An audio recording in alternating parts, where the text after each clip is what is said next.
In this episode, I chat with my wife, Ashley, about a step-by-step guide on starting as a freelance videographer. We discuss strategies to kickstart your career, identifying your niche, building a portfolio, and how to market yourself online. Let's dive in. Welcome to The Video Coach. I'm your host, Andrew Murphy, and with nearly 2 decades of video experience, I'll guide you with everything I've learned along the way to help turn your passion into a thriving video career without decades of trial and error. I feel like this is a really exciting topic because I feel like a lot of people want to get into freelance and all that sort of stuff. But there's no how-to guide really on how to do this. Start here and then, or if there is, it's not super accurate, is it? So I guess, the first question is what are the benefits of working as a freelance video creator? I'd say one thing that comes to my mind would be freedom, but as someone from as you has actually done it, you're laughing at me no. Well, that's probably, if I'm thinking it, 100% other people are thinking it, right? I think you think that there's freedom, but there's not. It's not freedom. Slave to your business. Yeah, no, obviously, when most people get started, they're obviously either working for someone else doing it, or they're working another job and they want to kind of quit their job to pursue it, right? And usually the first thing is I can make more money doing this than what I'm doing at my normal job for less hours, have more freedom, all that sort of stuff, which is possible. It's not always the case, but and especially depends on what you want out of your business, right? If you want to grow an agency that has a lot of stuff, it's a lot more work. Whereas if you just want to, make a decent income and work less hours, you can also do that as well. Because obviously, if you're working for someone else, you're working for an hourly rate. Whereas if you go off on your own, you obviously charge a project rate. I'd hope you charge a project rate, not charge an hourly rate. And you can make obviously what you would make normally plus profit for the business plus, cost to cover expenses and stuff. So that's usually why most people first get started. And it's a good way to, I guess, get a little bit motivated to quit your job and start doing it. But obviously there's a lot more involved in quitting and becoming a freelancer in terms of the business side of stuff. And I think that's where a lot of people just don't know what they're doing. They're kind of I can make really good videos, but I don't know how to get clients. I don't know how to, build a portfolio. I don't know how to put myself out there. I don't know how to, do my taxes. How to charge correctly for my services. Exactly. So yeah, that's where I guess the first step comes in. And I guess before you even get started, the main thing I say to people is figure out exactly what you want to do. Because if you've got a portfolio, you'll attract the kind of stuff that's in your portfolio. So a lot of people just kind of do a little bit of everything, make a portfolio that just has everything, and you kind of become a jack of all trades. But the problem with that is that people just see you as a videographer, and you're more of a commodity rather than someone who specializes in something. So if you chat to a client and they're can you make, this video, and you just say yes to everything, you have very little say about the cost, or it's very hard to justify, a higher cost if you just kind of do everything, you just say yes to everything. Right. And so I guess in terms of this being in the format of a guide, to wrap up what you were saying is kind of a step one would be to build a portfolio around your niche, right? Yeah, for sure. And that would probably come before, say, quitting your other job and stuff, making sure you have that backing there of work that you can actually showcase users advertisements for your services, correct? Yeah, exactly. And the best, and why it's the best to do this before you quit your job is that as soon as you quit your job, there's the stress and the pressure of obviously making money to be able to pay your bills and everything, right? Right. But obviously, if you're still working your job, you can do stuff for free, which I know a lot of people aren't going to want to hear that you have to do stuff for free. But it's the best way to try stuff and figure out what you want to do. Because again, a lot of people are I don't know what I want to specialize in. And that's absolutely fine. It just means that you haven't tried enough stuff. So, step 2, I guess, once you figure out Is that step 2 or is that step 1? I feel like step 1 is figure out your niche and build a portfolio around that. Yeah, so this is still kind of in step 1, which is, when you're going to build your portfolio is just try a lot of different stuff. And not everything you do has to go into your portfolio, which I feel like a lot of people, they'll make something and they'll be like, cool, now I'm going to add this to my portfolio. But again, what you put out is what you get. Yeah. So if you don't want to do wedding videos and you have a portfolio that includes wedding videos, you're going to get wedding videos. Even if it's just like a single wedding video in there, get it the hell out if you're not going to be a wedding videographer. Yeah, exactly. So before you quit your job and you have to rely on this as like you got a lot of financial pressure, is figure out what you want to do by just doing a lot of stuff for free and then build a really solid portfolio around the stuff you want to do so then you can use that to get the right kind of work in. Yeah, right. And so I guess with that in mind, like what would step 2 then look like? So you've found your niche and you've built a portfolio. What would you say is an example of like what did you do in this stage before you went full time into videography? Because you didn't really niche down either or do any of this stuff. So it's like a learn from Andrew as an example situation, right? This is why I'm saying. But what would your step 2 be in as a result of, I guess, what you've learned over the last X amount of years that you've done this for, right? So step 2 would be learning a way to consistently or a system to consistently get customers in. Because again, and this is why it's an awesome thing to do before you quit your job. Again, no financial pressure. So if you're really bad at sales and you start chatting to clients and no one says yes, it doesn't matter. Like there's no pressure, right? Whereas as soon as you quit your job, it's like you have to start making sales. And when you go into sales calls needing the sale, they never work. So it's a bad place to start, right? But really learning like the psychology and the strategy behind, marketing to people, which is just getting in front of more people with your work, and then how to, chat to them to convince them to, not even convince them, just let them know about what you do, and then obviously move into working with them. But in terms of the particular step that we're doing would be how to actually market yourself. And the easiest way to market yourself is using your inner network or your inner circle. So that's your friends, your family, and then your friends of family and your friends of friends. Because everyone's got to know someone who needs some sort of video service for whatever it is they're doing. Like there's somebody that always knows somebody that has a business or a new product or something. Just like I feel like you could go ahead and ask to like go and tag along at their next shoot day or, be a part of it in some way, even if it's just small to start off with, to get in and amongst the energy. And it's all networking as well, really. Yeah, exactly. And one thing I made a video on this a while ago and I still believe this is the case. A lot of people will say if they know someone who does what they do and they want to kind of learn with them, everyone reaches out and goes, hey, I'll do something for free for you. And, you get all this stuff. But you have to understand that when you reach out to people that you want to learn from, is free is actually a cost to them because it costs them time usually. Yes. And their time is worth a lot more than, free. And I feel like that's like skipped over so much when people like, I don't think it's considered enough by other people. But obviously, it's a great thing to do, but you got to be considerable of that person's time as well. Exactly. It's such a tricky situation to be in, right? Yeah. And my strategy, which I don't know if anyone's actually used, but if you did this to me, this would work. Which is find someone who you really admire. And if they're like in your local area, or even if they're not, you can always jump on a Zoom call. But reach out instead of being like, hey, I'll do something for free for you. Like offer to pay them. Be like, hey, can I pay you to shadow you on a job, or can I pay you to do this? And the likelihood of them saying no is much lower than being like, can I come along for free? Because it's still more of a headache. So at least they're getting compensated for helping you out.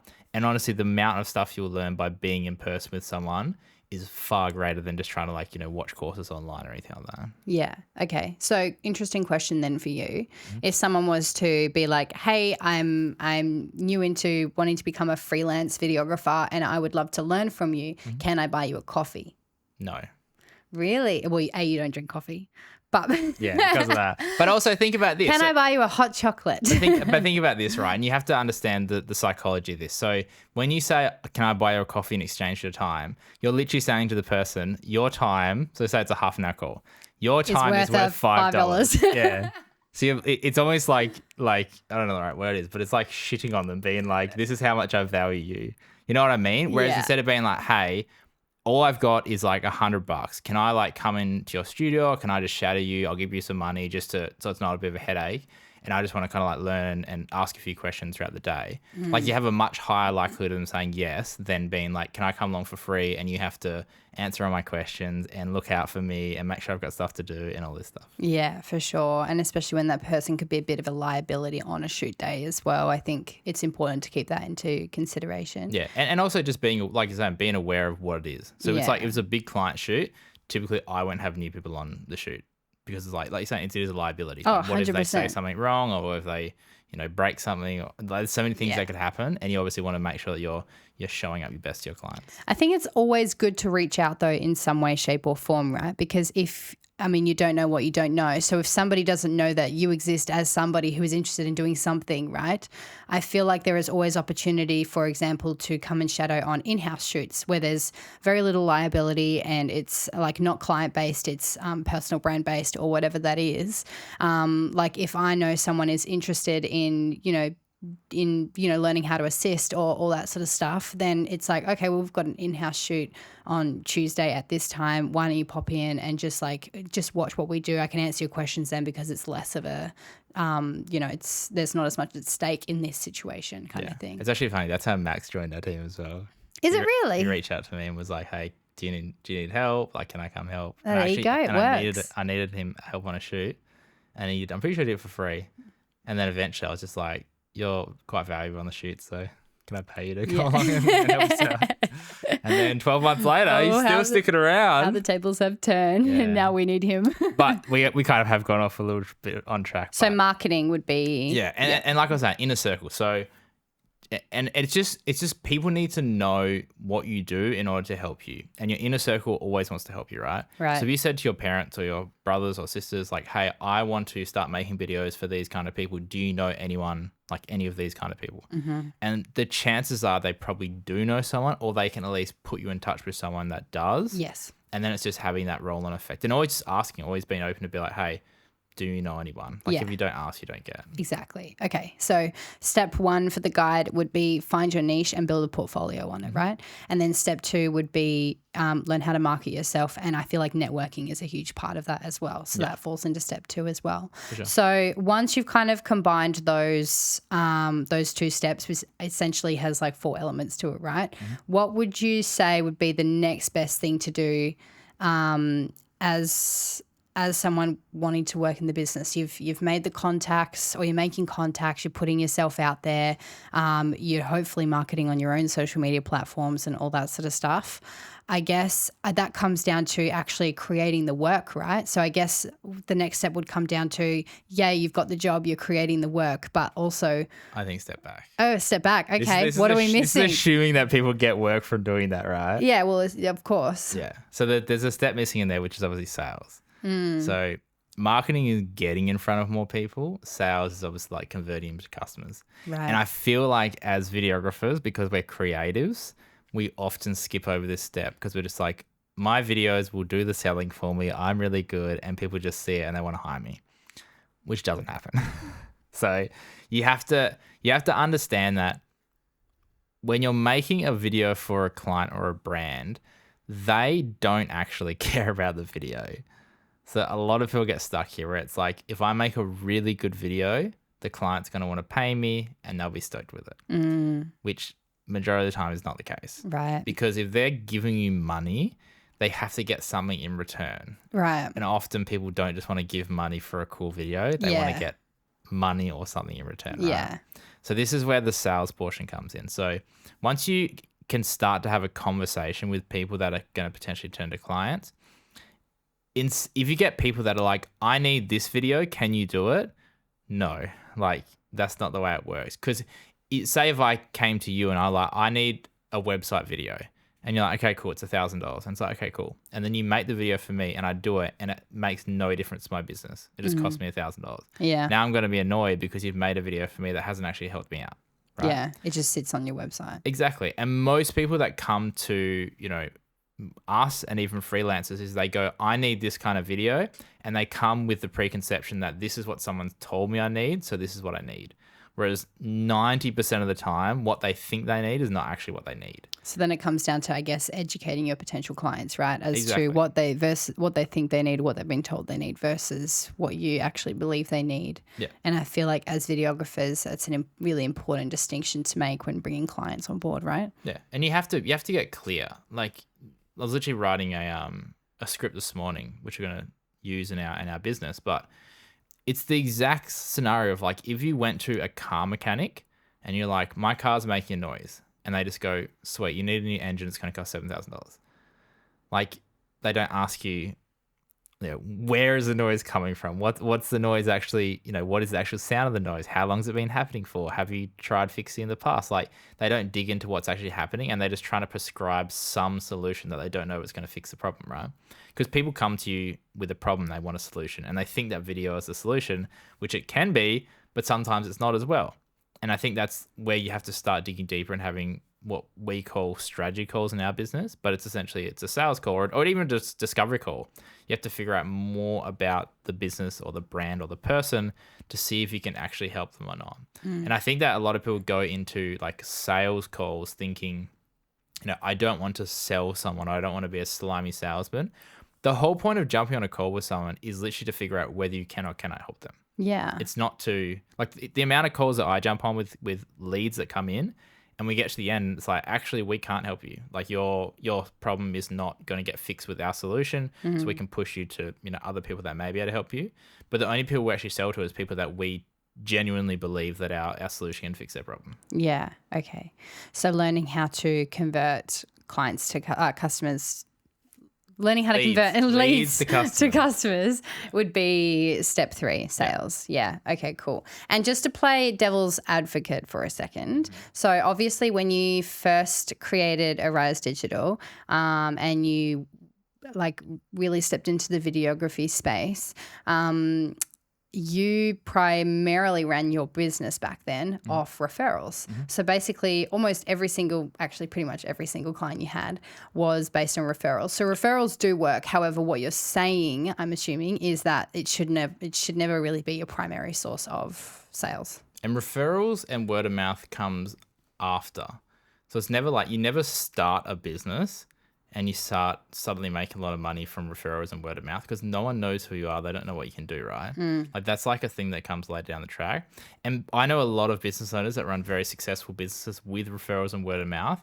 The only problem is that it's not a consistent lead gen source, right? Like, you can't control when people are going to, recommend you to someone or refer you to someone. Like, it's not really, you can take a little bit of control in it, but it's not as controlled as, say, like going to Facebook and saying, I'm going to give you $1,000. I want 100 leads, for example. Yeah. And then you can actually chat to those people. Yeah, exactly. Okay, cool. So sales is number 3. And then do we get into the shooting Then part you can actually start shooting. Okay, so with shooting in mind, do you have any advice for upcoming freelance videographers for when they get to that space? Like, you've got the job. I'm sure it's really nerve-wracking for some people. So I guess kind of a where to from here. What should you maintain as a videographer who gets frequent work at that stage? The main thing with going into shooting that I've struggled with when I first started is, like you're saying, nerves. And the reason that you're nervous, what I've found, the reason that people get nervous is because they're not competent. They don't have the knowledge to be able to deliver the thing every time. So, like, if you know your camera back to front, like, there's no chance of something going wrong. Whereas if you don't and something goes wrong on set, then it's like, shit, like, how do I fix this? Quickly whip out YouTube. And then that's where you can start to kind of like preempt the stress, being like, what if something goes wrong? What if this doesn't work out? What if this doesn't work out? And then you pack accordingly, right? Yeah. But it just comes down to experience. Like, the more you do it, the less the nerves will go away. But the way to, I guess, bring down the nerves in the initial stages is to just practice more. Like, I know so many people that do this and they don't practice outside of like their client work. And it's like, why? Like, you could, if you get nervous going into shoots, why not spend more of your time outside of shoots just practicing the setup? So it might be like you're nervous about, lighting. So, okay, we'll spend more time practicing lighting. So then when you go into a shoot, you're like, I know the light has to be here and it's going to look amazing. And that's like perfect, right? And learning about it, right? So not only practicing it, but, you know, just actually like diving into like knowledge is power. So like YouTube videos and all that sort of stuff, they can teach you about these things, tutorials and all that sort of stuff. And I think that's something that I really admire about what you've always done, is that you've always wanted to grow your knowledge on everything that you kind of dip your toes into and become 100% across the whole situation, right? And that you then try and optimize the situation too. So I think that's a really powerful like skill to have, is that outside of client work is spend the time on growing your knowledge and really becoming 100% across all the information, so that you can avoid feeling nervous and also help out a little bit more as well on at client shoots too. Yeah, exactly. And I think that the main thing to think about, or the main thing I would recommend when you're first getting started, and I say this all the time, people start their freelance business and they're like, I can now charge $1,000 for a video instead of getting paid, I don't know, $100 or $150 to do it for someone else, right? And then they go, okay, I'm going to put in like the same amount of effort but get paid, 10 times more. What I would highly recommend is, when you're getting started, is don't focus on profit. Just put as much back into the project as you can. Because if you think about it, you get your first client, they pay you whatever, like $1,000, and you kind of come into it and like do an okay job, but it's nothing great. The likelihood of them coming back is much lower if you are like, hey, I actually don't know some things and I know that I could maybe bring on some people or maybe buy a course or do something to make this even better to get my client a better result. And then they'll actually come back and they'll end up paying for all that stuff in the long run by sticking around. Right. And so I guess that's another question that I'm sure a lot of people will be asking is, how do you, how do you cost up your services in the appropriate way? Is it hourly? Is it project? Do you start at one? Do you then work to the other? How do you go about raising your prices when the time is right and all that sort of stuff? Like, I feel like those are really important questions. And I think that something that creatives do is they don't sometimes don't value their services enough, and then they do it for cheaper each time because the client that they really need this month can't quite afford their services, so they, lower their price just to be able to get that service in. Yeah. There's a lot there, right? I feel like that could be a whole episode on itself. And I'm sure it will be a whole episode on itself. But the big thing is, if you're... Let's just touch on it now and we can add it Exactly. as a separate. You need to look down the chain, right? So if you're worried about clients saying no because your prices are too high or you would charge more, the simple fact is that you don't have enough leads or you're not having enough conversations to be able to make that decision. Like, if you were talking to 10 potential clients every single week and you decided, I'm going to double my prices, if you double it and have a conversation and someone says no, it doesn't matter because you got 9 more conversations to have, right? Mm-hmm. So you might be like, I'm going to double my price and see if someone says yes. And they say no. Okay, I'm going to, add 50% on my price, see if someone says yes. And someone might say yes. And then you're like, cool, I'm going to, add 75% on and see if someone says yes. And it's basically just a game of figuring out what people value your services at. And then you can kind of try charge as much as you need with the value that you're actually providing. And the easiest way to provide more value is to just get better results. So again, if you charge $1,000 for a video and it doesn't do anything for the business, if you could, you charge $10,000 for the same video if you could make that client $100,000 in the back end, right? So it's always focusing on the end result that the client wants. And that's again why I'm saying don't focus on profit when you're first getting started. Like, if you could charge $1,000 for a video and you could add on some additional services that is going to guarantee or help your client get a better result, and that's going to cost you money, just do it. Because again, if you can get them a better result, they're going to come back and pay you more in the long run. So obviously you've worked on maintaining clients, you've made some sales, you've worked on your costs and everything's appropriated like properly. So I guess, retention and everything that kind of comes with just running a business consistently from there, right? For sure. And one of the big things to do when you're first getting started is, obviously, most of the time when you get started, you don't have a good product. Like, it's going to be honest, it's usually a shit product. Like, the idea that you're going to have this perfect product before you launch is not a very good way to think. You always just have to have, like, what's the word for it? it's called a MVP, so a minimal viable product. So just something that you can sell to the market that's going to help people out. It's not going to be perfect, but it's going to get a start, right? And then obviously, every time you do a job, you should always be asking the client how they thought it went and if they have any feedback, and always be open to constructive criticism.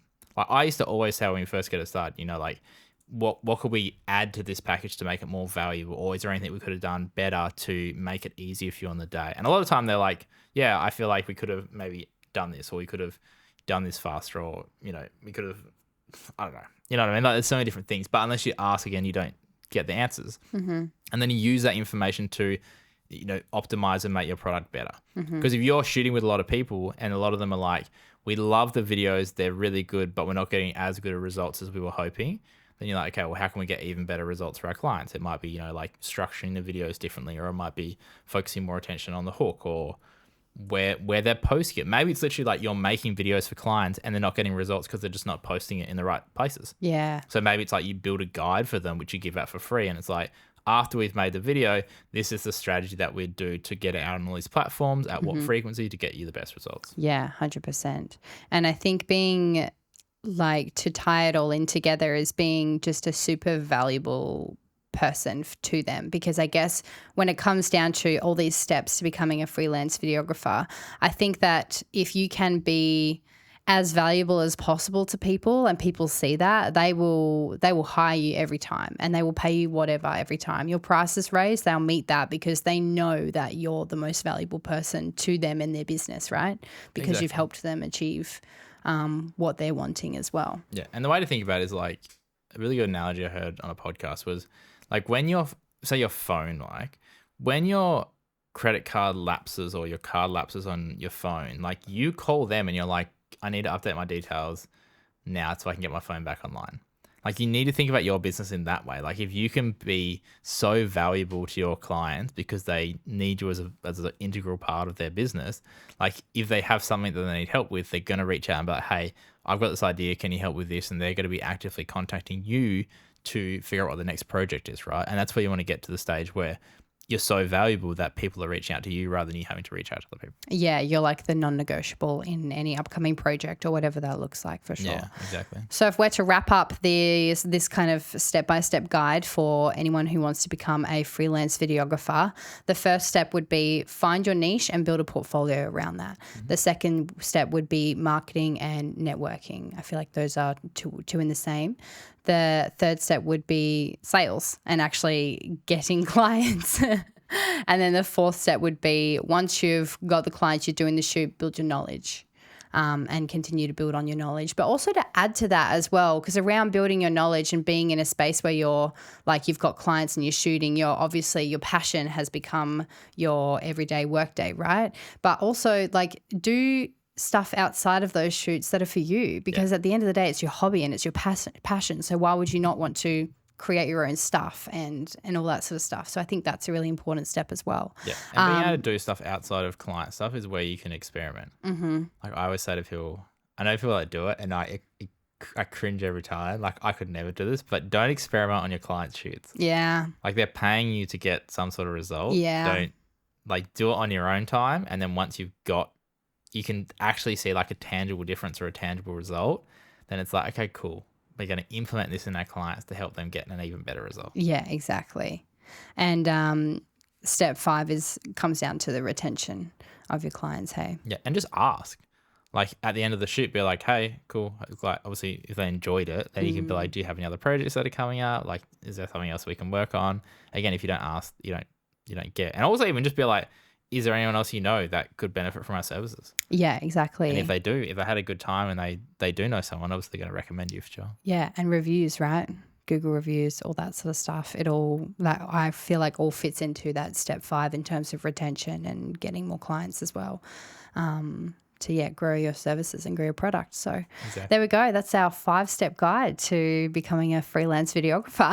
Obviously, it's a lot more complex than that, but that is a basic overview of kind of the things you need to. And I'm excited because it means that we can start to do full episodes on every individual element, and we can expand it a bit more. Yeah, and I think it's really important that people leave comments and stuff so that if they have questions or anything that we can answer, we can do that in another podcast episode, because obviously, clearly we've spoken for a long time on each topic, but there is so much to each thing.